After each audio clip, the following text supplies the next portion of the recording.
miarabantsika rehetra indray a amin'ny anaran'i Jesosy Kristy Tompo ny tenako. Tsika moa zany tamin'iny maran'iny efa nijeritsika ny amin'le resaka hoe efa niditra zany tsika ny amin'ny tantaran'ny fiangonana izay no namaranantsika ny lesona farany. Ka hiditra lehibe amin'io zany tsika amin'ity any ity.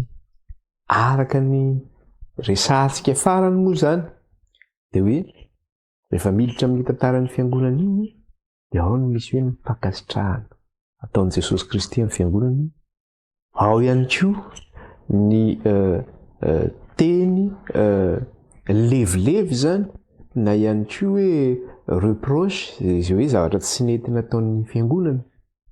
Ary farany dia manome torohevitra ihany koa zany Jesosy hialana amin'izay zavatra tsy mety teo amin'ny fiangonana izay. Ka izay zany lesonantsika indray amin'ny teny ity araka namaranantsika azy tamin'ny farany satria nahoana le izy araka le teny farany vakitsika isara le izy aloha mba tsy tenenana eto amin'ny Apokalipsy toko voalohany misy an'izay. Apokalipsy toko voalohany dia vakitsika aloha ny 9:20. Ahoana izy amin'ny 9:20? 9:20 dia izao no teneniny hoe nanao hoe izay zavatra hitanao dia sorata eo amin'ny boky ka ampitondray ho any amin'ny fiangonana 7 dia ho any Efesosy sy Smirna sy Pergamos, Tiatira sy Sardisy sy Filadelfia ary Laodikia. Dia eo amin'ny 9:20 izy dia izao no teneniny koa sorata izay zavatra efa hitanao, izay zavatra efa hitanao na izay zavatra kehitriny na izay zavatra mbola ho avy raha hatrezany. Ka ny zavatra resahana eto zany dia resaka tsika ny tantaran'ny fiangonana. Resaka tsika ny fiangonan'Andriamanitra manomboka amin'ny fiangonana apostolika zany mandrapatonga ny fiangonana misy amintsika amin'izao fotoana izao satria miresaka ny zavatra lasa ny zavatra resahana eto, miresaka ny zavatra nisy tamin'ny andron'ny Jaona, miresaka ny zavatra ho avy tamin'ny andron'ny Jaona izay efa iainantsika ankehitriny izao ary miresaka ihany koa ny zavatra izay mbola ho avy rahatrizay izay mbola tsy tanteraka zany dia iresaka zany tsika ny amin'io zavatra io. Ka alohan'izany anefa dia izao hoe manasa antsika ry araka hivavaka dia hivavaka tsika ry. Mivavaka tsika. Jehovah Andriamanitra iray io, Andriamanitra Abrahama ianao, Andriamanitra Isaka, Andriamanitra Jakoba.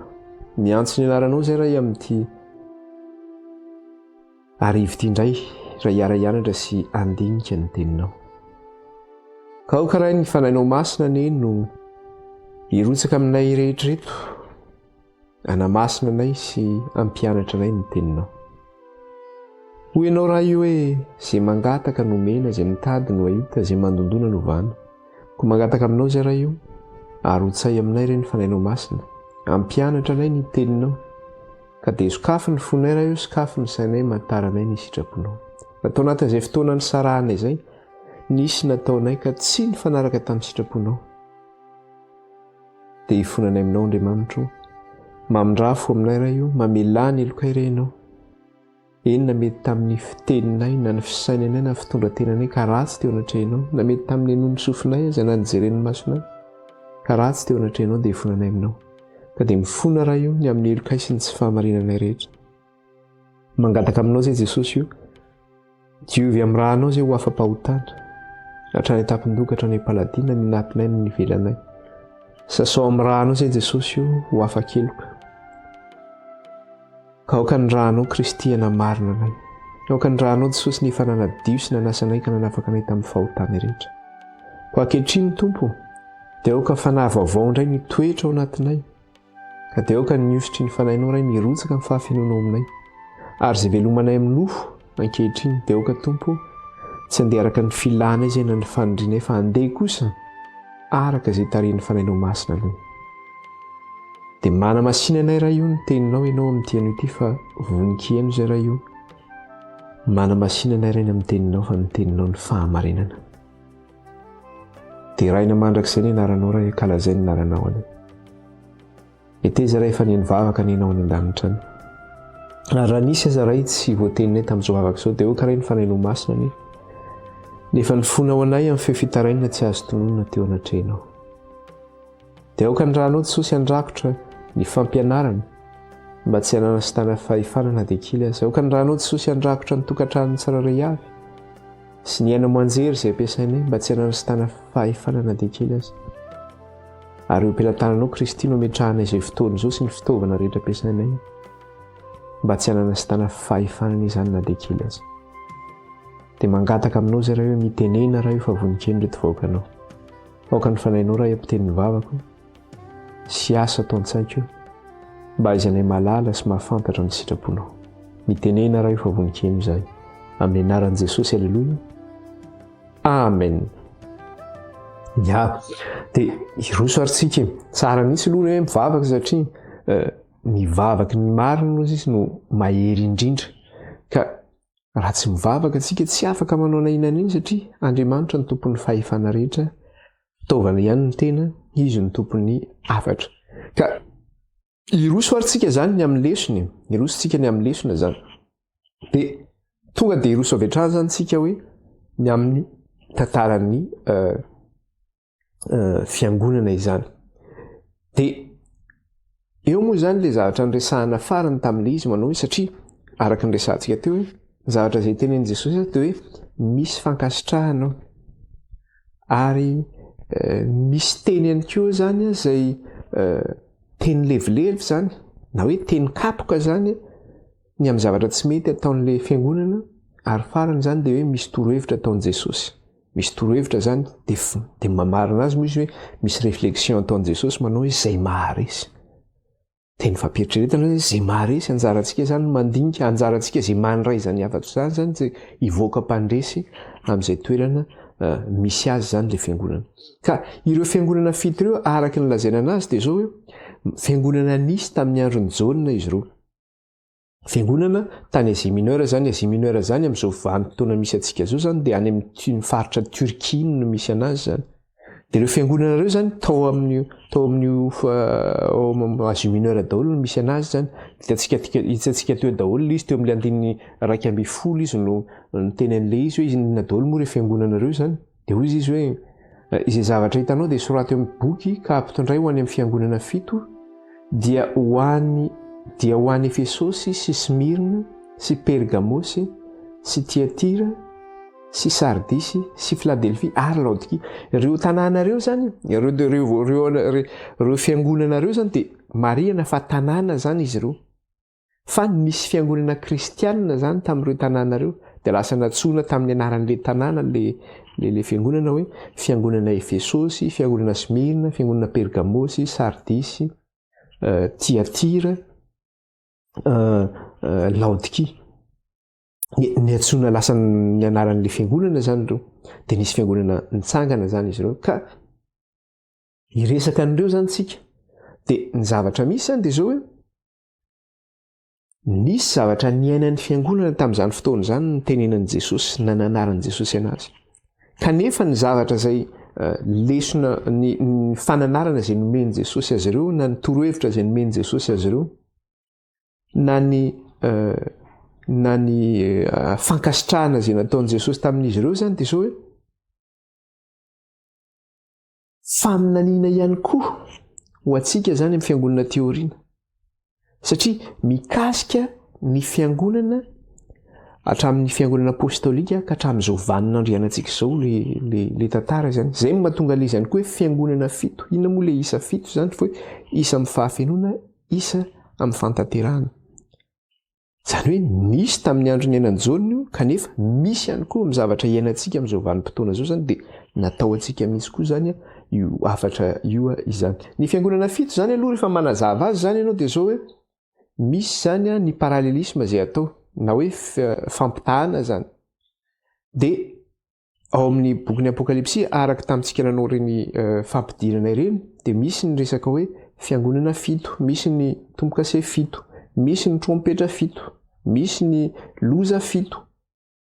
Dia ny fiangonana fito zany dia izao hoe en parallèle amin'ny tombo-kase fito na hoe mifampitaha zany izy io amin'ny tombo-kase fito zany. Ka rehefa manazava zany ianao ny fiangonana fito dia tsy maintsy ampifandraisinao amin'ny tombo-kase fito zany izy io satria mitovy ny zavatra izay teneniny io zany. Ohatra zany hoe fiangonana Efesosy zany dia mifandray amin'iny amin'ilay soavaly fotsy ao amin'ny tombo-kase fito. raha miresaka zany tsika zany zay dia misy fampitahana zany zay dia raisitsika fotsiny le zany atsika zay mandraynota zany dia mamean'le izy fotsiny zany fiangonana fito zany voalohany aloha zany fiangonana voalohany dia hoe Efesosy, fiangonana faharoa Smirna, fiangonana fahatelo Pergamosy, fiangonana fahaefatra Tiatira, fiangonana fahadimy Sardisy, fiangonana fahaenina Philadelphia, fiangonana fahafito Laodikia. Dia io fiangonana voalohany io zany na ny fiangonana Efesosy zany dia eo amin'ny Apokalipsy toko faharoa andininy voalohany ka hatramin'ny fahafito no misy anazy io zany.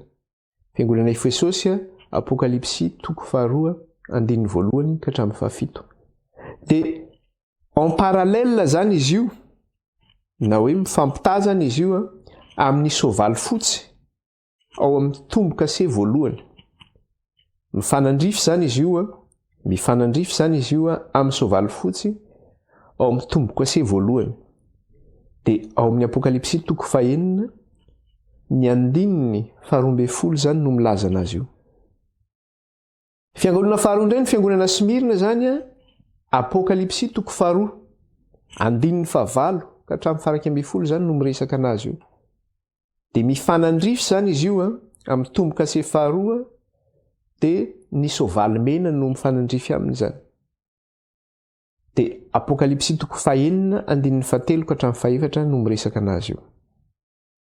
Pergamosy indray fiangonana fahatelo Apokalipsy toko faharoa ny andininy faharoa ambin'ny folo ka hatramin'ny fahafito ambin'ny folo. Dia mifanandrify amin'ny tombo-kase fahatelo ny soavaly mainty no mifanandrify aminy zany. Dia Apokalipsy toko fahaenina ny andininy fahadimy ka hatramin'ny fahaenina no miresaka anazy. Fiangonana fahaefatra Tiatira Apokalipsy toko faharoa ny andininy fahavalo ambin'ny folo ka hatramin'ny fahasivy ambin'ny folo no misy anazy. Dia mifanandrify zany izy io amin'ny tombo-kase fahaefatra dia ny soavaly atratra.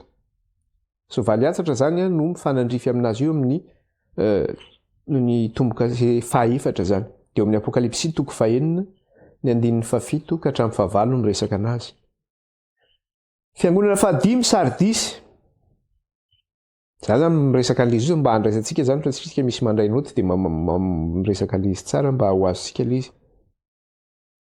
Fiangonana fahadimy Sardisy Apokalipsy toko fahatelo ny andininy voalohany ka hatramin'ny fahaenina. Dia mifanandrify amin'ny tombo-kase fahadimy zany izy io. Ka eto zany amin'ilay tombo-kase fahadimy ity tsisy resaka soavaly tsony zany ny resaka eto. Misy antony koa zany zay fa mifanandrify amin'ny tombo-kase fahadimy zany io. Dia Apokalipsy toko fahaenina andininy fahasivy ka hatramin'ny faha-raika ambin'ny folo zany no miresaka anazy io. Fiangonana fahaenina Philadelphia Apokalipsy toko fahatelo andininy fahafito ka hatramin'ny fahatelo ambin'ny folo no miresaka anazy io. Apokalipsy toko fahatelo andininy fahafito ka hatramin'ny fahatelo ambin'ny folo fanandrify aminy tombo-kase fahaenina. Apokalipsy toko fahaenina andininy roa ambin'ny folo ka hatramin'ny fahaenina ambin'ny folo. Ary ny fiangonana fahafito farany dia ny fiangonana Laodikia. Apokalipsy toko fahatelo andininy fahaefatra ambin'ny folo ka hatramin'ny faharoa amby roapolo mifanandrify amin'ny tombo-kase fahafito. Dia ao amin'ny Apokalipsy toko fahavalo ny andininy voalohany no miresaka anazy io. Io zany reo zany le fiangonana fito izay resahantsika eto reo no mifanandrify aminy tombo-kase mifanandrify aminy zany izay resahantsika zany fa mitovy ny zavatra resahan'ireo zany. Ary io zany resaka parallelisme io zany na fifandrafiana io zany dia misy ato amin'ny Apokalipsy ohatran'ny hoe fiangonana fito zany mifanandrify amin'ny tombo-kase fito. Fa ohatra ihany koa zany zao ohatran'ny hoe ny trompetra fito dia mifanandrify amin'ny koa amin'ny loza fito zany. Misy fandraisany zany zay zavatra zay zany ka mbola ho hitantsika ihany zany zay rehefa mitsofoka amin'izay fanazavana izay zany isika. Ka hiditra aritsika zany amin'ny fiangonana voalohany. ny fiangonana Efesosy. Ny fiangonana Efesosy dia nitsangana tamin'ny andron'ny apôstôly zany no nisiny izy io. Azo atsitsika ihany koa zany hoe église apostolika zany na fiangonana apostolika zany fiangonana satria fiangonana izay nitsangana tamin'ny andron'ny apôstôly zany izy io. Dia alohan'ny zavatra rehetra nefa dia hoy ny bokin'ny Apokalipsy vao mamaky tsika eo amin'ny 9:7 iny ny tenen'ny eo amin'ny 9:7 hoe sambatra izay mamaky sy miaino ny tenin'ity faminaniana ity ka mitandrina izay voasoratra ato anatiny fa atongotra ny andro. Ka dia zao ary zany dia amaky indray ary tsika sy hiaino zany ary andinika zany izay zavatra voasoratra ao anatin'io fiangonana fito io zany. Dia fiangonana Efesosy zany no jerentsika izao dia hovakintsika ary ny zavatra soratan'i Jesosy zany satria Jesosy mihitsy no miteny zany eto namen'le message any Jaune izany. Dia vakintsika ary fiangonana Efesosy dia eo amin'ny 9 ka hatramin'ny 7 no vakintsika. Apokalipsy 2 ny 9 ka hatramin'ny 7. Dia zao no vaky ny teny amin'ny anaran'i Jesosy. Soraty amin'ny anjelin'ny fiangonana any Efesosy. Izao no lazain'ilay miazona ny kintana 7 eny an-tany ankavanana sady mandeha eo afovoan'ny fanaovan-jiry volamena 7. Fantatro ny asanao sy ny fikelezanao aina sy ny faharetanao ary ny tsy fahazakanao izay mpanao ratsy. Ary ianao efa nizaha toetra izay milaza ny tenan'ny apôstôly kanjo tsy izy ary hitanao fa mpandainga izy. Ary manana faharetana ianao ka niaritra noho ny anarako sady tsy reraka. Kanefa mananteny aminao satria efa niala tamin'ny fitiavanao voalohany ianao. Koa tsarovy izay nitoeranao fony tsy mbola lavo dia mibeba. Ka manaova ny asa voalohany, fa raha tsy izany dia ho avy aminao aho ka hamindra ny fanaovan-jironao hiala amin'ny fitoerany raha tsy mibebaka ianao. Kanefa izao no toetranao. Halanao ny asan'ny Nikolaita izay halako koa izay manatsofina aoka izy eno izay lazain'ny fanahy amin'ny fiangonana izay maresy dia avelako hihinana ny avy amin'ny hazonaina dia izay eo amin'ny paradisa n'Andriamanitra. Iza zany no manao siny indray an'ity taratasy omena ny fiangonana Efesosy ity. Eo izy eo amin'ny 9 soraty amin'ny anjelin'ny fiangonana any Efesosy. Izao no lazain'ilay miazona ny kintana 7 eny an-tanany ankavanana sady mandeha voan'ny fanaovan-jiry volamena 7. Iza ilay mitazona ny kintana 7 eny amin'ny tanany ankavanana io izay mandeha eo afovoan'ny fanaovan-jiry volamena 7 dia hitantsika io fa Jesosy ilay tao amin'ny voninahiny ilay nivakintsika eo amin'ny 1. Jesosy io. Zany hoe Jesosy zany no inona? Jesosy no tompon'ity fanambarana ity. Izy mihitsy zany no mandefa n'ity hafatra ity amin'ny fiangonana Efesosy zany. Izy mihitsy no mandefa ity hafatra ity amin'ny Efesosy. Ka hitany inona zavatra hitantsika voalohany teo? Vao miresaka tsika dia zao ny zavatra resahany teo. Vakintsika ilay izy eo amin'ny 2. Fantatro ny asanao sy ny fikelezanao aina sy ny faharetanao ary ny tsy fahazakanao izay mpanao ratsy. Ary ianao efa nizaha toetra izay milaza ny tenin'ny apôstôly kanjo tsy izy ary hitanao fa mpandainga izy.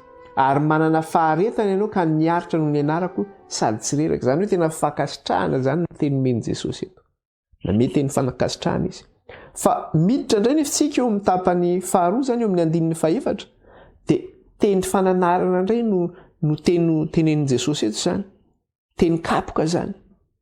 Teny levilevi no teny eto zany. Dia zao ny zavatra tenenina. Kanefa mananteny aminao satria efa niala tamin'ny fitiavanao voalohany ianao. Koa tsarovy izay nitoeranao fony tsy mbola lavo ka mibeba ka manaova ny asa voalohany. Kanefa mananteny aminao tsy hoe nanana faharetana ianao. Tsy hoe nizaha toetra ireo izay milaza ny teninao apôstôly ianao. Tsy hoe nikaily aina ianao. Sy tsy nazaka izay mpanao ratsy. Dia hoe tena tsara zany asanao zany ry zanako fa dia toy izy ihany. Mahafinaritra. Fa Jesosy inona? Le mpitsara marina. Amin'ny mampitsara marina azy dia zao rehefa misy marina dia tenenina, rehefa misy tsy mety dia tenenina ihany koa.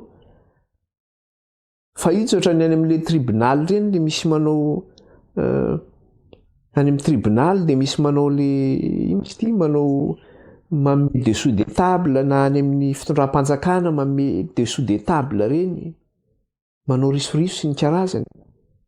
Efa misy olona manao ny tsy marina zao ve rangahy? Dia inona ny zavatra mitranga? Manome vola izy amin'ny mpitsara, mivoaka izy lamina. Izay ilay hoe mpitsara tsy marina zany izay. Rehefa meny tokony ilay olona manana ny rariny rehetra tsy nahazo. Olona misy manana tany zao dia ahoana hoe taniny avy nilovaina avy amin'ny razany hatramin'izay teo, manana taratasy ara-dalàna izy, misy olona tonga vany tsy fantatra izay nataony tany, vita voasoratra ny amin'ny anarany ilay tany, anazy ilay tany na any amin'ny domaine raha vita ny nanova ilay izy. Dia mba ahoana izany? Dia rehefa hoentina ny fitondrana dia tsy mahazo rariny ilay olona manana ny rariny. Fa amin'i Jesosy tsisy an'izany eo amin'i Jesosy. Eo amin'i Jesosy rehefa manana ny rariny ianao dia meny Jesosy rariny ianao. Rehefa manana ny tsy rariny ianao dia tsisy resaka. Jesosy tsy azonao vidiana vola izany. Tsisy resaka izany. Eto izany ilay fiangonana. Tsy hoe nanana faharetana ilay fiangonana. Tsy hoe tsy tia izay nanao ratsy ity fiangonana ity. Tsy hoe nanao izay marina izy. Dia ozy izy Jesosy ilay ambony ireny tsy manino ireny fa loatra zany. Rehefa misy tsy mety zany amin'ny fiainanao dia ahitsy ny tompo iny hoe tsy mety ity. Ovao ity zavatra anankiray ity fa tsy mety. Izay nge ilay tenin'Andriamanitra ao amin'ny Hebreo eo amin'ilay hoe fitandremana ny didin'Andriamanitra. Dia ozy izy manao hoe rehefa diso amin'ny ray loha ianao dia diso ozy izy.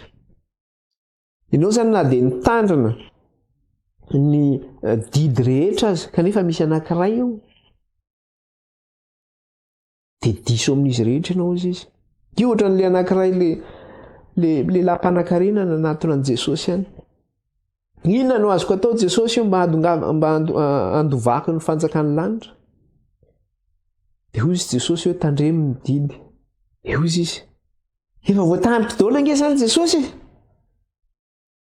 Nanaja ny ray sy ny reniny. Tsy mitangaja olona. Vitako daholo zany. Dia faly Jesosy tena tsara zany. Fa nitenen'i Jesosy zavatra anankiray izy. Varoto ny fanananao rehetra ozy izy dia andao manaraka. Satria ity lehilahy ity zany naninona? Nanana fahalemena izy ity dia niarenany.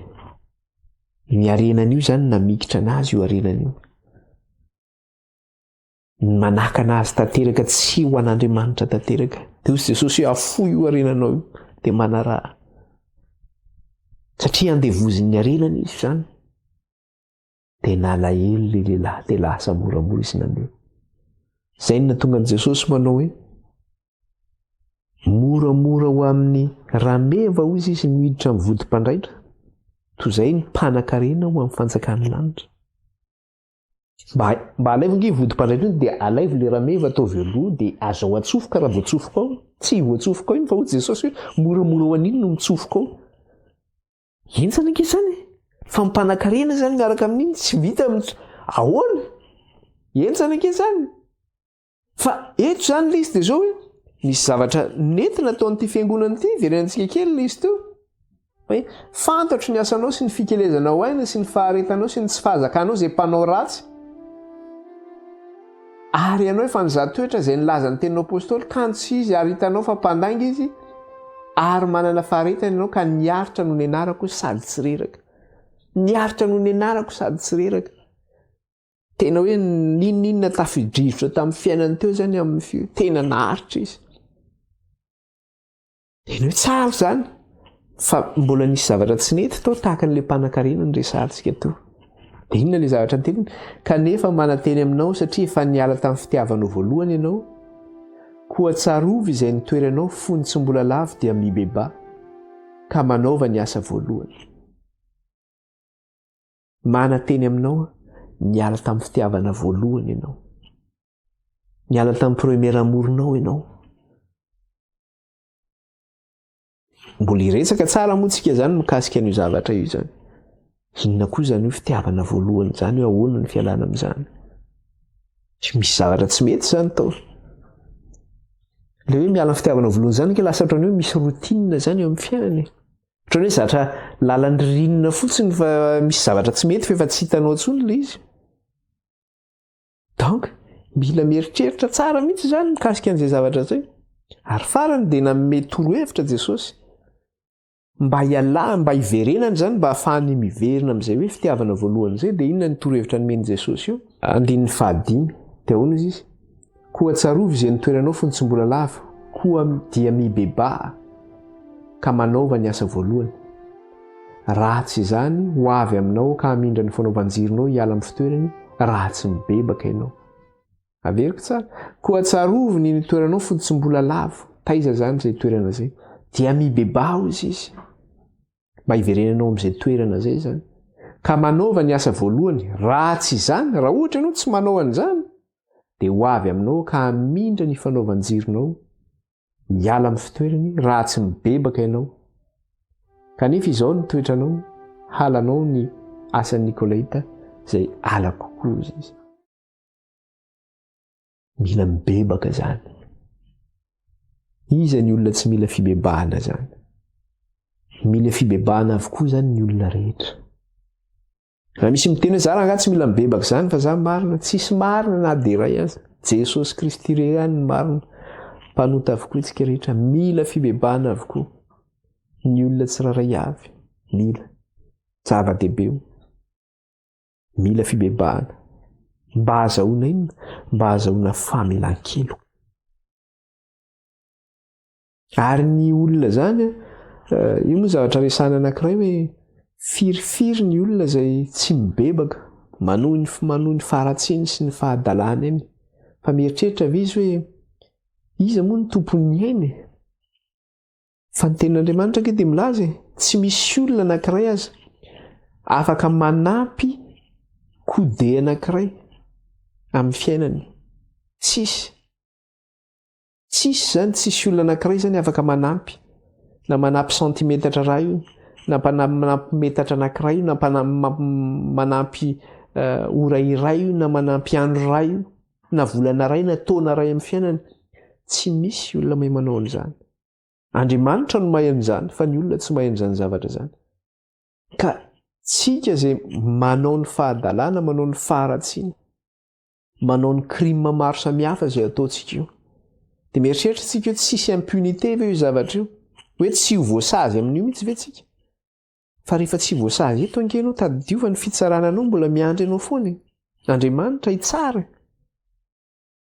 Ka raha ohatra tsika natsiaro hoe nanao meloka teo anatrehan'Andriamanitra, nanao meloka teo anatrehan'ny fiarahamonina, natao tokantrano, izao ny fotoana izay bebahana ihany koa zany, anatonana an'Andriamanitra. Andriamanitra dia fitiavana. Ninona raha tsy vitanao dia mandray Andriamanitra. Dia farany moa zany mikasika izay zavatra izay dia inona ny tenin'ny Jesosy teo? Izao ny teneniny hoe 7, izay manatsofina aoka izy hiaino, izay lazay mifanahy amin'ny fiangonana, izay maharesy dia avelako hinana amin'ny hazonaina, izay eo amin'ny paradisa an'Andriamanitra. Izay manatsofina zany no miaino n'izany zavatra zany. Betsaka ange ny tsineno natao amin'ny baiboly ary ange dia betsaka ny tsineno. Mandray ohatra fotsiny ohatra zao Jeremia mpaminany. Jeremia mpaminany dia ny ran'Andriamanitra teo amin'ny zanak'Israely. Ny zanak'Israely tamin'izany fotoana izany ny mpanjaka tao dia hoe le mpanjaka Joiakima no mpanjaka zany. Mpanjaka Joiakima no mpanjakan'ny Israely, zanak'i Josia zany. Dia inona ny zavatra nisy tamin'izany fotoana izany? Niala tamin'Andriamanitra zany izy ireo, nampanjaka ny faharatsiana teo amin'ny fitoeram-panjakana sy ny fiarahamonina. Maka izay tsy azy, manao ny tsirariny, zavatra maro samihafa. Tsy tsy manaja ny lalàna sy ny didy, tena hoe fanjakany baroa zany manao zay tiany ataony zany izy. Noho ny faharatsiana zay nisy teo amin'ny Israely dia nanao nalefa n'Andriamanitra ny miaramila hafa firenena teo ambany fahefan'le mpanjaka antsoina hoe Nebukadnezara, mpanjakan'ny Babilôna, anafika ny Jerosalema. Dia alohan'ny hatongavan'izy ireo nefa dia zao nomen'Andriamanitra faminaniana Jeremia anambara amin'ny vahoakan'ny Israely, anambara ny fitondram-panjakana ny amin'ny zavatra izay tsy nety. Dia hoe mibebay ianareo, miala amin'ny faharatsianareo io. Fa raha tsy mibebaka ianareo, ho avy ny mpanjakan'ny Babilôna nandrava ity firenena ity, dia ho faty daholo ny olona ato amin'ity tanàna ity. Ary ny nareo ihany koa ny fitondram-panjakana ary dia ho tratran'izany loza zany ianareo. Dia niteny tamin'izany tamin'ny vahoaka Jeremia, niaraka tamin'ilay sekretera anankiray Baroka niaraka taminy zany. Dia rehefa novakina teo amin'ny tempoly zany teny zany, novakina tamin'ny vahoaka zany teny zany, dia nisy ny membre ny gouvernementa zany naheno an'izay teny zay. Dia naka le boky le teny, dia noentiny teo amin'ny mpanjaka le teny. Dia rehefa noentiny teo amin'ny mpanjaka le teny, dia tsy nino izany teny izany izy. Fa inona nataony? Nalainy le teny, dia nidorany tamin'ny afo, dia namoaka didy izy didim-panjakana, naniraka ny mpanompony izy sy naniraka ny zanany, nanao hoe ndana gadrao Baroka sy Jeremia. Zany ige ny zavatra misy. Tsy nihaino zany izy ny tenin'Andriamanitra. Ary eo mifirifiry ireo mpaminany amin'ny tenin'Andriamanitra izay tenenin'Andriamanitra manao hoe isa-maraina mandefa ny mpanompoko izy eo amin'ny Israely, fa tsy mihaino Israely. Tsika ihany koa zany mihaino zao afatra zao. Aza manao hoe za katolika za tsy mihaino an'izany. Fa ny anay izay ao anatin'ny fiangonana ihany dia izay ihany no inonay, izay no marina. Izay tenenin'ny papa izay ihany. Ao koa ny sasany teny hoe zay apokalipsy e. Zay koa tsy mihaino izay lazainareo ihany, fa ny izay tenenin'ny papanay ihany koa ny enonay. Satria mantsy ny eo amin'ny apokalipsy koa zany miteny hoe pastera koa ny papan'ny apokalipsy zany. Tsy za no miteny an'izany, fa ny eo amin'ny apokalipsy no miteny an'izany. Izay lazain'ny papanay ihany koa no enonay zany ozy izy. Ao ihany koa ny sasany any amin'ny fiangonana hafa maro samihafa any, dia hoe izay lazainy zay tsy mihaino fa zay adventiste zay. Zay tsy rehefa tsy ao anatin'ny fanahy famanina zany ao anatin'ny boky Madame White dia tsy mihaino zay. Zay témoin Jéhovah. Rehefa tsy ao anatin'le bokina iny le izy dia zay koa tsy mihaino. Ao koa ny sasany mormon rehefa tsy nisoratany Joseph ty tsy mihaino zay. Fa bokin'iza daholo sy tenin'iza daholo moa zany teneninareo zany. Olombelona daholo ihany ange zany rehetrarehetra zany, fa tinga tenin'Andriamanitra no miteny amintsika. Tsy zany no miteny. Tahaka ny Jeremia mpaminany izay niresahana tamintsika teo. Ka eto zany le teny dia manao hoe izay manatsofina aoka izy hihaino izay lazain'ny fanahy amin'ny fiangonana. Izay manatsofina aoka izy hihaino izay lazain'ny fanahy amin'ny fiangonana. Ny fanahin'ny tompo mihitsy zany no miteny amin'ity tenin'Andriamanitra ity. Izay manatsofina aoka izy hihaino izay lazain'ny fanahy amin'ny fiangonana. Izay maharesy dia avelako hinana amin'ny hazonaina izay eo voany izay eo amin'ny paradisan'Andriamanitra. Izay maharesy, izay manatsofina aoka izy hihaino. Raha manatsofina zany ianao dia zao mihaino izay lazain'ny fanahy amin'ny fiangonana. Ary eto zany dia efa tenenin'ny Sady de Mello hoe tsy ny olona rehetra no mandresy amin'izy ity. Tsy ny olona rehetra no mihaino anazy ity. Fa mbola toy izany le teny, izay maharesy dia avelako hinana. Misy ady zany eo. Tsy moramora zany. Mila fanetretena zany. Dia izy hoe tsy ny olona rehetra zany dia zao hoe matotsika zany mbola mihaino izao fampianarana izao dia isaorana ny tompo lehibe zany, satria ny fanahin'ny tompony efa miasa amintsika zany andre izao fampianarana izao zany. Fanahin'ny tompony efa miasa amintsika zany andre le fampianarana izany. Ka inona ary ny dikan'le hiditra zany tsika amin'le fanazavana zany. Inona ary ny dikan'le hoe Efesosy. Ny dikan'le hoe Efesosy zany amin'ny teny frantsay izy dia hoe désirable. Isika tsy miteny gasy izy dia hoe mahatsiriritra. Mahatsiriritra. Inona no mahatonga an'izy hoe mahatsiriritra? Satria ny antony dia izao, ity fiangonana ity dia fiangonana tamin'ny andron'ny apôstôly, izany hoe fiangonana apôstôlika izany ity fiangonana ity. Ary tamin'izany andro vaninandron'ny fiangonana apôstôlika izany indrindra dia izao, ny pasion'ity fiangonana ity izany na ny fanompony an'Andriamanitra dia tena mbola tao anatin'ny tena hoe hafanana, mirehitra. Fiangonana passionné zany ny vahoaka an'Andriamanitra tamin'izany fotoana izany. Tena hoe mbola nafana, mbola nirehitra. Ohatran'ilay tamin'ny ianao ilay mbola voarehitra tamin'ny voalohany, mba nahaino an'izany tamin'ny tenako moa izany, mba nahaino an'izany taloha. Mbola nahaino an'izany fampianaran'izany voalohany hoe nalala an'izany hoe boky ny Apokalipsy izany. Nalala ny fahamarinao dia tena mba mirehitrehitra mihitsy ianao. Mba fantatrareo moa izao, ahoana mba inona moa dikan'izao? Tena zao ilay fahamarinana aty izao. Tena mirehitra ianao izany.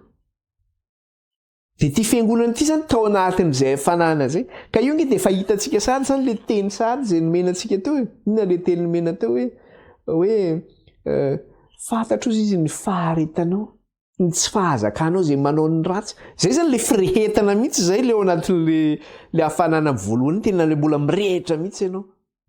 Ilay mbola olon'ny fony tena manosika tsara mihitsy ilay fo izany. Izany ilay hafanana izany. Tenenao zao ny andro ivavahana zao. Tsika tsy tokony manompo olona zany fa zao Andriamanitra tompontsika. Zavatra maro samihafa fa mbola vao miteny an'izany moa dia efa misy miteny sady zao dia hoe ahoana ary inona marina ary tena misy an'ilay zalahy ty amin'izany zavatra izany. Kalmontsika mba toizantsika ilay fanazavana fa za dia zao fotsiny teneniko antsika hoe za mpanompon'Andriamanitra. Zay. Za kristianina, tia no ampianariko. Tsy mampianatra zavatra mihoatra n'ity ka aza mieritreritra hoe fiangonana inona ny misy na inona ny misy tsy zava-dehibe izany. Fa ny fahamarinana ny zava-dehibe. Rehefa voaraintsika ity dia vita ny adidiko. Izay ny zava-dehibe zay, fahalalantsika ny fahamarinana izay ny zava-dehibe zay. Dia zay zany ilay hafanana zay mahatsiriritra zany satria tamin'ilay fiangonana voalohany zany tena mbola tao anatin'ilay hafanana mihitsy. Ary mbola frais daholo ny zavatra rehetra koa ny any apôstôly ary mbola teo daholo mamangy an'ireo fiangonana ireo zany. Jesosy voay mbola tsy dia tena hoe Jesosy hitatsika ny ity fiangonana ity mantsy zany izy ity raha ny tantara no jerena zany dia zao hoe tamin'ny taona 130 izy ity taorianan'i Jesosy Kristy hatramin'ny taona fahazatro zany. Zay zany ny fotoana izay nisy an'ity fiangonana ity zany, ny taonjato izay nisy anazy zany, ny taona 130 taorianan'i Jesosy Kristy ka hatramin'ny taona zato zany. Zay zany no nisy an'ity fiangonana ity. Zany hoe vao fotoana fokely fotsiny ange Jesosy ny maty ary ny apôstôly mbola velona daholo, ny ankabeazan'ny apôstôly zany mbola velona daholo tamin'ny vanim-potoana io zany. Dia iza no nanorina an'ity fiangonana ity? Dia ny apôstôly Paoly no nanao mission tany Efesosy. Izy no nanorina an'ity fiangonana ity zany dia ny apôstôly Paoly zany. Ary mazava-dehibe anazy ihany koa lafiny anankiray dia zao, ilay fiangonana araka ny tenentsika tsy teo amin'ny tanin'ny Israely nisy an'io fiangonana io, fa tany amin'ny tanin'ny jentilisa nisy an'ity fiangonana ity. Amintsika amin'izao fotoana izao dia any Turquie actuelle no misy anazy zany. Dia tanin'ny jentilisa zany no misy an'ity satria any Asie Mineure zany no misy anazy. Ka reto zany dia zao hoe jentilisa resy lahatra voalohany zany reto jentilisa ity fiangonana Efesosy ity zany. Jentilisa resy lahatra voalohany zany reto tamin'ny fampianaran'ny apôstôly Paoly. Ny aina tamin'ny fanaon'izao tontolo izao sy ny fomba n'izao tontolo izao zany ny resy lahatra ho tonga kristianina zany. Amin'ilay fomba fiteneny hoe église des premiers convertis païennes zany. Hoe jentilisa resy lahatra voalohany zany izy reto. Iresaka an'izay mantsika satria iresaka tsika hoe any amin'ny tanin'ny jentilisa ny misy anazy. Ary ity tanànan'ny Efesosy ity dia zao amin'ny mahatanànan'ny jentilisa dia mpanompo sampy ity firenena ity. Mpanompo sampy zany ity firenena ity. Ary ny tena mampanompo sampy azy zay oviana nijery documentaire kely mikasika ny histoire an'ireo cette église ireo zany tamin'ny télé zany. Dia ny zavatra misy zany dia zao hoe eo amin'ity tanànany Efesosy ity dia misy tempoly lehibe anankiray antsoina hoe le temple d'Artemis. I temple d'Artemis io no antsoina ao anatin'ny soratra masina aloha hoe tempolony Diane, na antsoina ihany koa hoe Diane any Efesianina. Ka io Diane any Efesianina io zany izay antsoina hoe Artemis zany, manana temple ngezabe izy ao Efesosy zany, dia andriamanibavy zany izy io. Dia andriamanibavy inona ny asany, satria ireo andriamanitra karazan'andriamanitra eo amin'izao tontolo izao eny amin'ny firenen'ny jentilisa ireo zany dia samy manana ny asany daholo zany ireo. Ka ty andriamanibavy ity dia antsoina hoe déesse de la fertilité ihany koa zany ny antsoina anazy, na hoe andriamanibavy izay mampamokatra ny vehivavy zany mba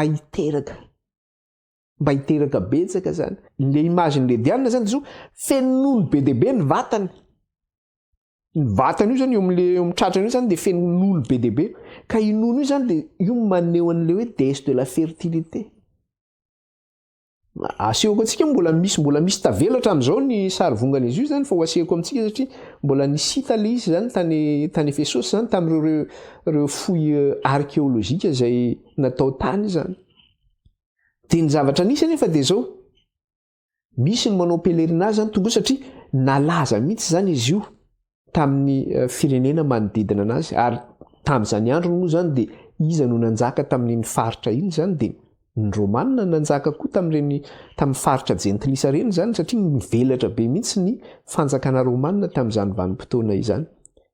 Fa araka le tenentsika teo hoe nivarotana zany ny sary vongana izy io na ny statuen'izy io, dia nampidi-bola be ho an'ny industrie zany tao Efesosy. Ohatrany hoe aty Frantsa zao dia inona ny industrie tena hoe mandeha, ohatrany hoe Tour Eiffel zany. Dia rehefa izao moa zany misy nyresaka hoe Covid-19 ity dia tsy dia tena hoe niena ny touriste, fa mampidi-bola io Tour Eiffel io, tonga daholo zao rehetrarehetra zao mandeha mijery Tour Eiffel. Fa tamin'izany fotoana zany Diane ny Efesianina zany ny attraction, dia tonga. Fa jereo fa ny olona tonga Tour Eiffel dia mividy an'iny Tour Eiffel kely, tany Tour Eiffel tany Paris dia mividy kely an'iny. Dia ohatr'izany koa ny any rehefa mba tonga any amin'ny tempolony Diane ny Efesosy zany dia iny mividy mba mitondra le sary vongana kely misy an'le sarina nono be dia be iny amin'ny tratrany eo zany, dia iny mba hoentina mody any hoe aty taiza ianao, tany Efesosy mitondra n'ity zavatra ity, dia mba hoentina iny. Dia ohatr'izany koa ho an'ireo le manao pèlerinage ihany koa ohatrany makany Lourdes ohatrany zany, eto Frantsa ihany koa misy anio. Dia lasa koa manao pèlerinage dia rehefa miverina avany dia mitondra rano voasina amin'ny tavoahangy kely, dia mitondra sary vongana kely an'ny Maria iny mangasy fotsy, iny miverina avany izy. Taiza tany Lourdes dia misy an'iny ao an-trano. Zay moa zany zavatra misy amin'izao fotoana zao zany resana amintsika. Fa tamin'izany andro zany dia zao, izay zany ny attraction tany Efesosy. Andeha mangatapitahiana tany amin'ny Diane ny Efesianina, dia rehefa vita fangatanapitahiana dia mody miaraka amin'ny sary vongana zany ianao. Ka ny zavatra nisy anefa dia ity, tonga tao Efesosy ny apôstôly Paoly, nampianatra ny filazantsara ny amin'ny Jesosy Kristy, ary ny zavatra nitenenin'ny apôstôly Paoly tao dia zao hoe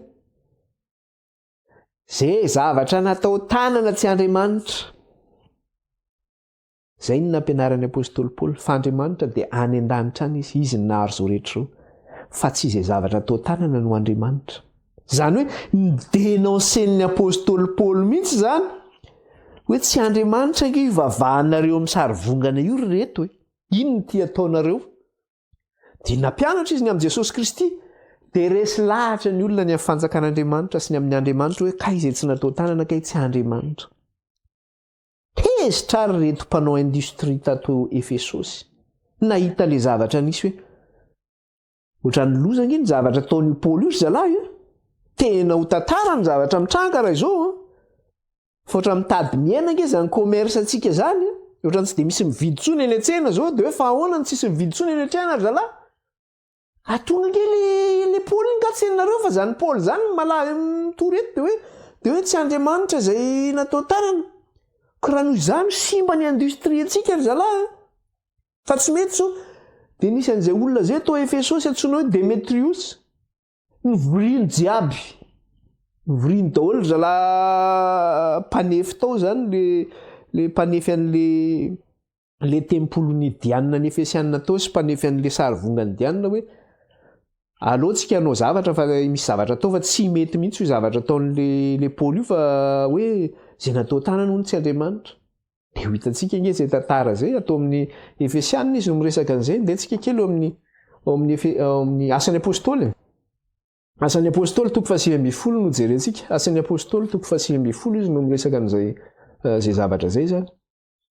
Asan'ny Apôstôly toko 7:20 dia vakitsika ny andininy 7:20. Asan'ny Apôstôly toko 7:20 dia ny andininy 7:20 ka hatramin'ny 7:20 no vakitsika. Dia vakitsika amin'ny anaran'i Jesosy. Ary tamin'izany andro zany dia nisy tabataba be ihany ny amin'ny fampianarana izany. Fa nisy lehilahy anankiray atao hoe Demetrio, mpanefy volafotsy izay nanao sary ny tempolon'ny Diana tamin'ny volafotsy, dia nampahazo harena be ny mpanefy ireny mba ny mpanao zavatra hafa koa toy izany, dia nantsoiny hiangona ka nilazany hoe tomboko lahy, fantatrareo fa amin'izao tao zavatra izao no azotsika harena. Ary hitanareo sy renareo fa tsy eto Efesosy ihany fa saika manerana ny Azia rehetra dia mitaona olona betsaka izany Paoly izany ka mampivily ny sainy manao hoe tsy Andriamanitra izay zavatra natao tanana, ka dia tsy izao raharahantsika izao ihany no ahiny atao zava-poana fa ny tempolon'ny Diana, Andriamanibavy lehibe, dia atao tsinitsinina koa aza ka ho afa-boninahitra ilay ivavahan'ny Azia rehetra sy izao tontolo izao. Izany hoe ity Diana ity zany dia zao zay antsoina hoe Artemis moa zany tsy ny Azia ihany no mivavaka aminazy io, le hoe ny Azia mineura zany, fa zao tontolo izao mihitsy satria tena fantatry ivavahan'ny olona rehetra mihitsy zany izy tamin'ny vanim-potoana zany. Dia hoe ity Paoly ity milaza fa tsy izay natao tanana hono no Andriamanitra, namoro ireo mpanefy izy zany hoe ho simba ty dao zavatra ataontsika ry zalahy sy ty fampidiram-bola antsika ty, fa ho very harena antsika. Zany hoe resaka vola koa zany ty zavatra ty zany, business ozy ny fitenenana zany, mampidi-bola zany ty zavatra ty. Imagineo nge zany, imagineo hoe sorona teo hoe Tour Eiffel io, fa mba ohatrinona ny vola miala amin'ny frantsay. Ny Tour Eiffel io zany ny œuvre monument ngeza indrindra zany izay be visité indrindra au monde, monument be visité indrindra au monde dia ny Tour Eiffel. Tsy misy akoatra ny Tour Eiffel. Io zany ny voalohany indrindra, après io misy manaraka zany fa io ny voalohany indrindra. Ny touriste miditra eto Paris zany amin'io zany tsy haiko mahatratra misy fotoana angambany izy iny raha tsy diso eo amin'ny 80 millions eo ny 80 millions annuel ny touriste tonga eto mijery an'io. Dia mampidi-bola be izy io amin'ny resaka hoe ny hôtellerie, amin'ny resaka hoe fivarotana, commerce zany sy ny zavatra maro samihafa. Tena mampidi-bola be amin'ny frantsay. Ary io ary amin'izao Covid zao fa mampimomonina ny sasany mihitsy hoe ny ena be ny vola fidirana amin'ny touriste sy ny tiarana. Dia imagineo amin'izany hoe esory Tour Eiffel io ratsy arô e. Izany ny zavatra nitranga tamin'izany fotoana zany. Trano ny zavatra mitranga tamin'izany fotoana zany. Hoy izy nanao hoe eto amin'le teneny 520 tapany faharoa izy tompoko lahy, fantatrareo fa amin'izao tao zavatra zao no azotsika harena. Tena hoe mampanankarena ny zareo zany le tao zavatra. Dia hoy izy 520 ary hitanareo sy renareo fa tsy eto Efesosy ihany fa saika manerana izy rehetra dia mitaona olona betsaka zany Paoly zany ka mampivily ny sainy manao hoe tsy Andriamanitra izay natao tanana. Satria Paoly dia mandeha manerana ny Azia mitorotsy iny. Efa henony zareo ilay izy ratsy ny zavatra ataon'io Paoly io zalahy. Fa dia vita tsika, vita finanana tsika, tsy hisy tsonitsika. Imagineo hoe zao fotsiny nge zavatra tenenina anankiray.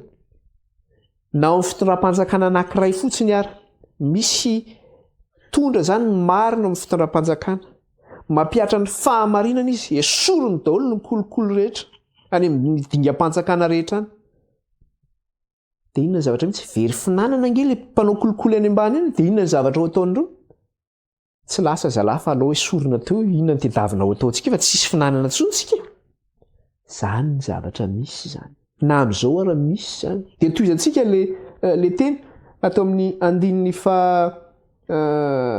fafito amby roapolo ka dia tsy izao raharahantsika izao ihany no ahina atao zava-poana noho ny ataon'le Paoly iny zany koa dia tsy izao raharahantsika izao ihany no ahina atao zava-poana fa ny tempolony dianina andriamanibavy dia atao tsinitsinina koa aza ka ho afa-boninahitra izay ivavahan'ny azy rehetra sy izao tontolo izao ka dia ho atao tsinitsinina ny tempolony dianina sy ny vavahan'ny azy rehetra sy izao tontolo izao izy ho afa-boninahitra fa rehefa namory an'ireo mpanefy be dehibe ireo zany le Démétrie ity na eno an'izany teniny zany inona ny zavatra nitranga jereo ny andininy 7:20 ary rehefa nandre izany izy ireo dia tezitra loatra ka niantso hoe lehibe dianina ny Efesiana lehibe dianina ny Efesiana ny orakoraka mafy izy tezitra mafy izy lehibe dianina ny Efesiana lehibe dianina ny Efesiana ary rehefa naeno an'izay dia inona ny zavatra nitranga ary nanerana ny tanàna ny tabataba ary efa nisarika an'ga eo Aristarko lehilahy macédonianina niara-dia tamin'ny Paoly izy dia niraisaina niriotra ao an-trano filalaovana rehefa niika zany zareo hoe lehibe dianina ny Efesiana lehibe dianina ny Efesiana dia nisy compagnon Paul anankiray noentin' zareo nitarihan' zareo dia lasa zareo nandeha nakany amin'ny teatra zany amin'ny toerana filalaovana zany nivory zareo ko mazaka olona be dehibe ny teatra anankiray zany tamin'izany fotoana zany hitako teo moa le toerana zany tamin'le nalefanjareo le documentaire ohatrany Coliseum Madagasikara io zany boribory manoatra zao izy zany zay zany le teatra misy boribory ety ambony dia eo ambany zany le sehatra zany eo ambany dia ohatrohatran'ireny Coliseum reo mihitsy le teatra dia imagine hoe niriotra zany zareo nakao amin'ny Coliseum zany niriotra tao zany zareo oraka teo dia rehefa naeno an'iny koa ny olona dia lasa koa niriotra daholo ny olona rehetrarehetra ny tabataba ny sasa moa nisy nanaraka tao tsy fatantsony hoe inona ny alehany eo fa voasiton'le olona be dehibe zany izy dia tonga tao amin'le toerana zany izy dia eo amin'ny 9:30 dia zao ny teneniny eo ary ny sasany niantso zavatra iray ary ny sasany koa zavatra hafa ka niorakoraka ny olona vory koa ny akamaroany tsy nahalala zay antony ny angonany teo akory tsy fatany akory zany inona moa ny atao aketo fa niorakoraka teo dia inona ny zavatra nitranga nisy anankiray zany mba nangataka fitenenana le hoe Alexandre eo amin'le 9:30 ary nisy nisarika any Alexandro avy eo amin'ny vahoaka fa ny jiosy nanesika azy androso satria misy jiosy koa zany mipetraka teo eo any Efesosy zany satria ny jiosy miparitaka koa manerana ny zao tontolo zao ary Alexandro nanofatarana oka aloha mba mangina kely azafady ary Alexandro nanofa hofatanana fa tahan-dahateny hialatsiny tamin'ny olona mangina kely azafady fa rehefa fantatry ny olona fa jiosy izy dia niredona ny antso tokony horaroa izy rehetra hoe lehibe dianina ny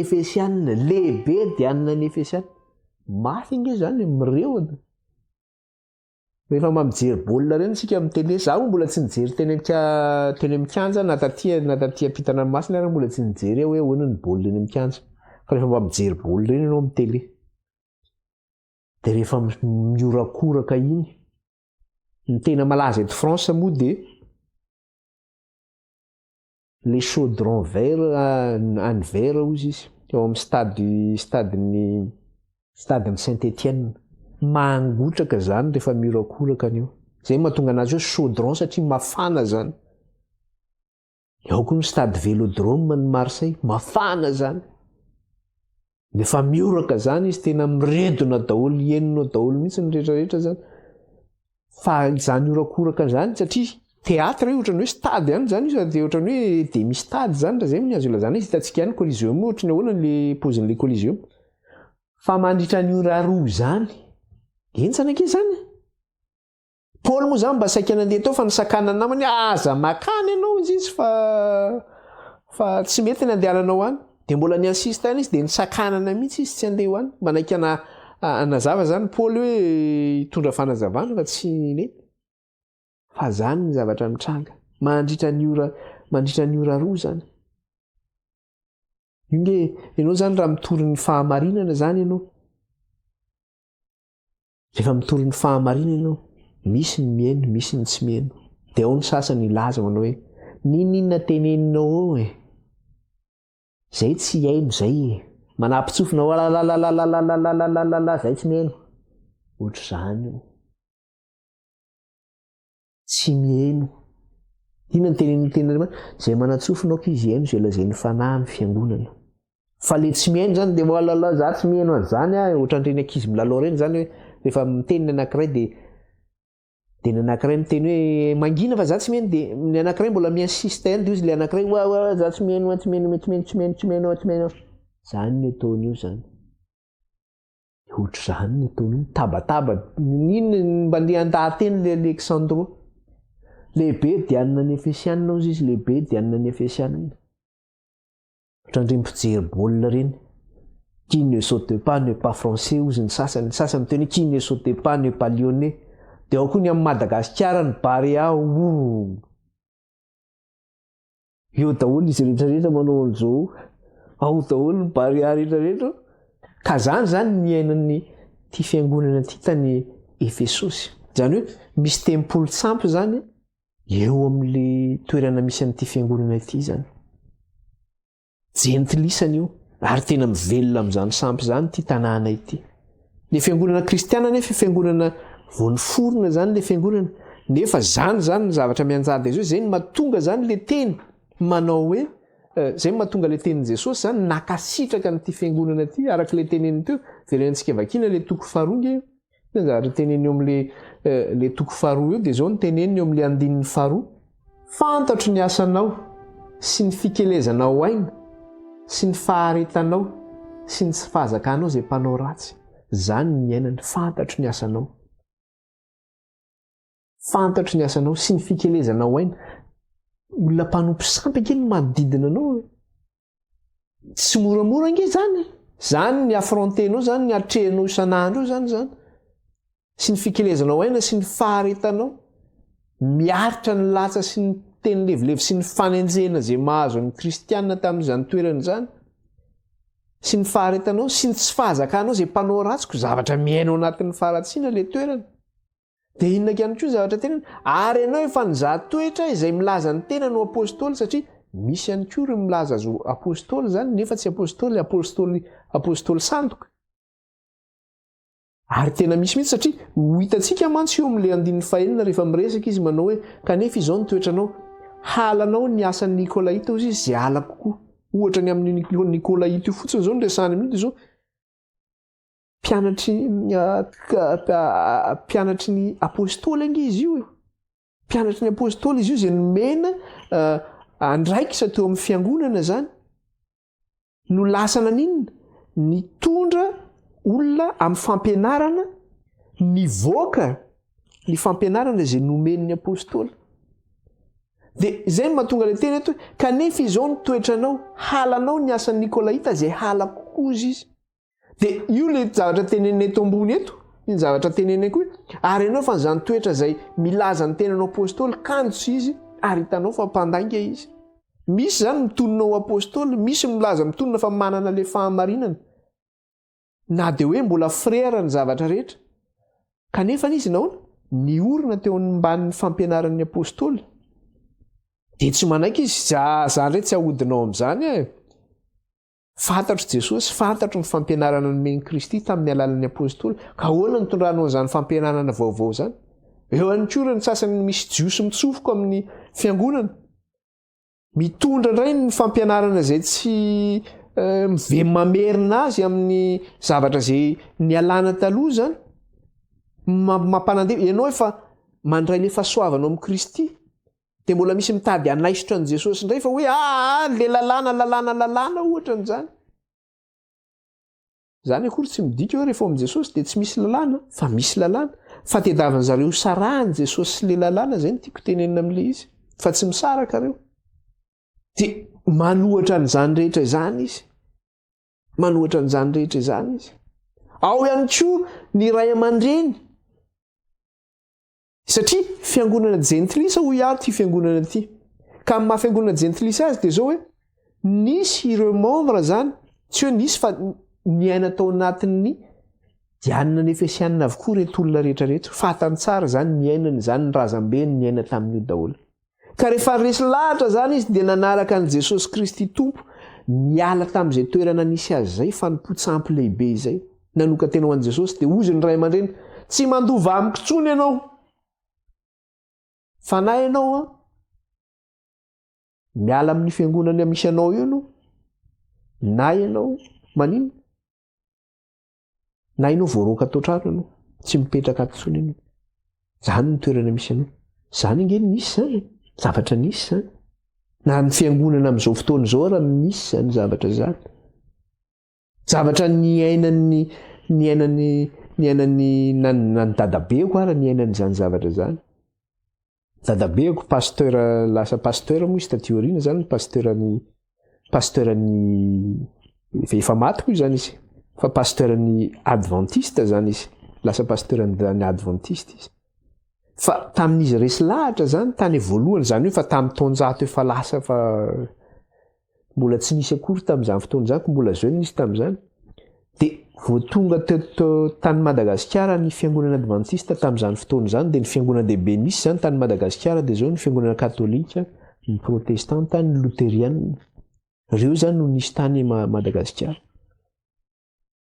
dia izy nefa nivavaka tamin'ny ray tamin'ireo fiangonana reo zany tsy teny hoe izy le fiangonana mba sao dia tezitra hoe tsika indray hoe manina manonona anara-piangonana fa nivavaka ny ray tamin'ireo zany izy dia zay no tezay ny ray aman-dreniny azy tonga ny fiangonana adventiste nisy fahamarinana hitany teo amin'ny fiangonana adventiste ary ny fahamarinana teneniko tsara foana aza tenenina hoe fahamarinan'ny adventiste ho al izy na hoe fahamarinan'ny apokalipsy na hoe fahamarinan'ny katolika satria na miteny katolika ihany koa aryntsika misy zavatra marina nge amin'ny fiangonana katolika fa tsy hoe tsy mifanaraka amin'ny fijeriny hafa daholo ny zavatra rehetra dia hoe diso daholo ny zavatra ao e fa misy zavatra marina ihany koa amin'ny fiangonana katolika tahaka ny misy marina amin'ny luthérienne tahaka ny misy marina amin'ny adventiste na ny apokalipsy ohatran'izay zany le izy fa ity zany zao dia nisy fahamarinana hitany zany tamin'ny fiangonana adventiste dia nanahoana nanaraka le fahamarinana izy dia nenisitaka moramora zany izy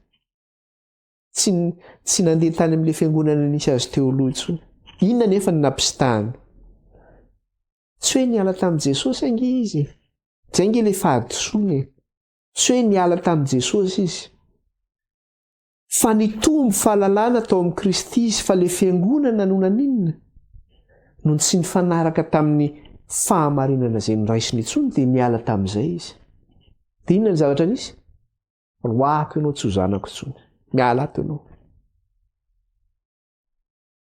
ny zavatra nataony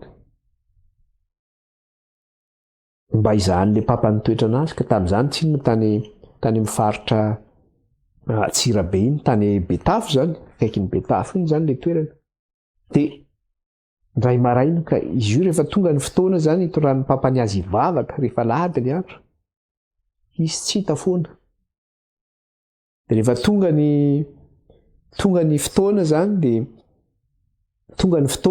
dia fatan'ny papany hoe rehefa tonga ny sabotsy ohatraky ny adventiste mantsy nivavaka sabotsy zany ny fiangonana adventiste dia lasa izy mandeha mivavaka any zany rehefa sabotsy ny papany nefa olona nanana ny naizy azy teo amin'ny fiarahamonana manana omby be diabe manana tany ngezabe sy ny karazany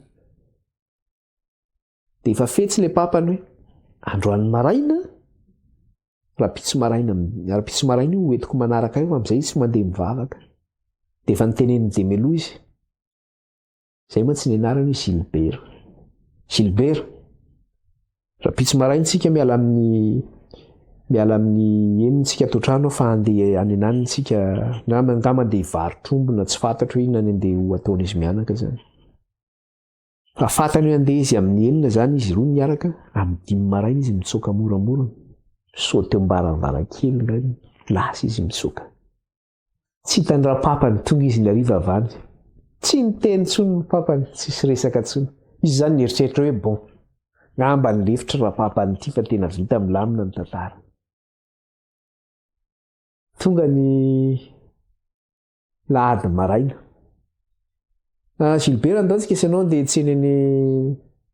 tseneny Betafo hay de mba faly Gilbert hoe tena malamina ny papa ngambana naika le izy ihany papa fa de bo sava zany milamina ny tantara de lasa zareo nandeha zany andeha ny Betafo ka eny Betafo ty misy fiangonana adventiste zany tena ka le pastera teo cousin Gilbert le pastera de inona ny zavatra nitranga teo de ozy izy rehefa teo tsena zany izy mianaka de ozy izy ny papa ny mantsy azy manao hoe ndao tsika andeha mangy any le cousinao atsika de mafaly de andeha any ampengoentina amin'ny fiangonana adventiste mihitsy zany de mbotra mba faly mihitsy zany de andao ary andeha de lasa nandeha tany rehefa tonga teo amin'le fiangonana zao no nataony papany an'le neveu antao zany le cousin Gilbert zany satria efa naodikodinao ny lohan'io zanako io zay mihitsy le filazany azy ary zany filaza amin'izao fotoana zao zany satria efa naodikodinao ny lohan'io zanako io de zao io nenao fa tsy zanako tsony io avelako any aminareo efa any zany mety aminy fa tsy atemina fa ino tsisy tenenana tsony Gilbert fa nitomany gogogo tsy mintsiny vita nalefa ny tany de le pastera moa niteny tamin'teo hoe tsy hitan'le pastera koa zany zay natao teo aloha fa zavatra tenena nampionana anazy teo zay pastera mbola vonona hianatra ve ianao de hoe ay or fa alefako mianatra ianao zany de nalefa nytao somanandrary nytao Taninarivo nianatra de lasa pastera izy zay moa zany ny tantarany zay zany mikasika an'izay tantara zay ka inona ny zavatra tiana resahana amintsika amin'le izy eto zany de zao ohatr' zany ny zavatra nitranga tao Efesosy toerana fanompotsy be le toerana raha mandeha amin'ny fivavahana kristianina io ianao tsy zanako tsony ianao tsy mandova tsony ianao fa na ianao miverina mivavaka midianina de mandova amiko ianao na ianao tsy mandova amiko tsony ianao fa inona ny zavatra nataony mifikitra mafy izy satria zay le teny teo amin'le 9:7 fantatro ny asanao sy ny fikelezanao aina sy ny faharetanao ary ny tsy fahazakanao zay mpanao ratsy ary ianao efa nyzatoetra zay milaza ny tenin'ny apôstôly kanjo sy izy ary hitanao fa mpandainga izy fantatro ny asanao sy ny fikelezanao aina sy ny faharetanao sy ny tsy fahazakanao no mpanao ratsy efa nifikitra izy naharitra tao amin'ny tompo izy nijoro tamin'ny fahamarinana tsy mazaka ny faratsiana nisy teo aminy izy tsy manaiky an'izany raha misy mitondra fampianarana tsy izy koa tonga ao amin'ny fiangonana misy azy tsy fikitra ny fampianarana noentin'ny apôstôly izy fa apôstôly sandoka tonga de fatany io le tenin'i Jesosy manao mitandrema fa ndreo isamitaka anareo fa izy mpaminany sandoka misy zany tonga makany amin'ny fiangonana izy apôstôly sandoka zany mpaminany sandoka zany tsy izy ty tsy zany ny fampianarana ny raisinay ho an'ny olona zany zay mandinika nyity soratra masina de mahalala rehefa misy zavatra tsy marina tahaka an'izany de ozy izy toeny hoe ary manana faharetana ianao ka niaritra no nianarako sady tsy reraka ity resaka fivavahana kristianina ty de zao lalana mideza izy ty tsy lalana moramora ty lalana ty lalana feno obstacle ity feno kitotoana miololohany lalanao satria nahoana Satana miasa amin'ny fomba rehetra anakavinanao anaketrahananao ao ny problème ny tokantrano ao ny problème ny zanaka ao ny problème ny asa rehefa manaraka ny Jesosy ianao zany dia mandalo an'izany problème zany satria tsy mifanaraka amin'ny fiasananao ny fivavahanao ohatra ny vadinao koa hoe tsy sarahany ianao na ihany koa ohatrany ianao ohatra ianao vehivavy dia tsy meko sakafo ianao tsitsy io na ihany koa izy miteny hoe tia ny sakafo andrahoinao nefa mety tsy hohaninao le sakafo dia ahoana zany tsy maintsy mihinana an'io ianao zay zany leo betsaka zany zavatra zay le zavatra teneny teto ary manana faharetana ianao ka niaritra noho ny anarako sady tsy reraka. Miaritra zany tsy moramora zany fa zao fireraka ozy izy. Za aloha dia miteny antsika fa nazaha zao raha misy fotoana reraka. Satria Jesosy io mahandra-pahoviana tompo nefa mbola mahandra-piavin'ny tompo eny amin'ny raony lanitra. Fa ny tenin'Andriamanitra dia milaza manao hoe ny lavin'ny pito ny marina ozy izy. Ka raha iny ianao zany mba misy ketraka misy fotoana iny ketraka ianao mivavaka ianao. Dia rehefa avy mivavaka ianao dia mahazo hery indray ianao. Zay foana zay mahatonga Jesosy manao miambena mandrakariva ka aza mitsahatra hoy ny tompo, mila miambina, mila mivavaka. Satria tsy vitanao ady ny fiainana kristianina. Zay le hoe ka tsy horeraka ozy izy. Aoka zany tsika tsy horeraka. Raha misy vao mandray zao fampianarana zao to raha ny ratsy ty tantara ty zany skoly zany. Tsy aza reraka satria nahoana? Tsy ianao no miady fa Kristy no miady anao. Zay mahatonga Jesosy hoe mivavaha mandrakariva. Apetrao amin'ny tompo. Apetrao amin'ny tompo ny olana izay misy amin'ny fiainanao noho ny fivavahanao noho ny fanarahanao dian'i Kristy io. Fa hivoaka mpandresy ianao. Aza reraka, mahareta. Mivavaka ary tsika. Mivavaka tsika dia tohizantsika indray amin'ny heriny izay lesona zay zany. Fa mbola misy zavatra moa tianao io resahana fa aleo amin'ny heriny tohizantsika satria fa somary lava ny fotoanantsika androany. Lava indray koa nareo zany androany. Dia alana tsiny fa somary lava kely ny fotoana. Mivavaka tsika ary marana ny fotoana. Dia misaotra antsika maharitra. Mivavaka tsika. Jehovah Andriamanitra ray io. Mankalaza anao zay midery anao ary manome voninahitra anao. Eny mananatra avy ny anaranao zay raha io. Hatramin'izao koa mandrakizay. Dia misaotra ny amin'izay vitanay ray tamin'ity anio ity. Misaotra ny amin'ny tolo-tsaina feno izay nomenao tamin'ny fanahinao masina. Mana-masinanay ray ny amin'ny teninao ny fahamarinana. Dia raina mandrakizay ny anaranao raha io. Ankalazaina mandrakizay ny anaranao raha io. Mena voninahitra ianao raha io. Hatramin'izao ka ho mandrakizay. Dia apetraka feno am-pelantananao raha ny fiainanay indray. Amin'ny asa mandrarahanay rehetra sy ny fiainanay andavanandro ka aoka ny sitraponao tanteraka. Dia le ranao soa hiaro anay Jesosy io sy andrakotra anay. Ny anjelinao tompo aoka hitombo manodidina anay ka hiaro anay sy tantana anay. Ary eo ka raha io ho androraonao anay ianao. Dia amin'ny anaran'i Jesosy nandratanay izany vavaka izany indray tao anatrehanao. Aleluia. Amen. Dia sorantsika ny tompo lehibe na vita nianatra indray tsika tamin'ity an'ity. Fanao fotoana indray tsika manaraka zany. Bye bye daholo ary.